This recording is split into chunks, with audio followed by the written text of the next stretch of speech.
si baby. Plaster siya. Ulo ang gaon na kay ulo man ang naadan ni. Okay. Okay. Kung mosaka ta, dapat makita na to sunod heartbeat. Kani, heartbeat ni baby. Okay, Ha? nagunsa siya, Dok. Ay, dara. Tiyan na dahil niya. Kani, tiyan. Taas sa tiyan, heartbeat. Sunod sa heartbeat, liog o ulo ni baby. Ulo, linit. Ha? Kanina din yung mga kamot ng tiil. Form na yung kamot, Dok. Oo, pero di kayo siya klaro sa ultrasound. Depende magud ang plaster sa kamot niya. Dayon, kaning murag kuan o kaning dini inunlan sa baby. Wait lang. Hindi pa klaro. Kaning.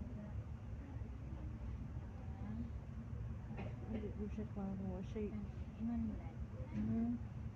Kani yung mga tiil, yung kamot.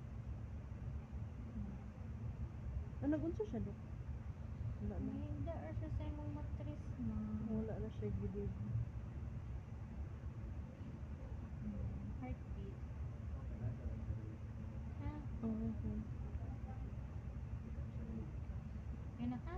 Okay, sige. Kani inunlan, placenta nimo, ha? Okay.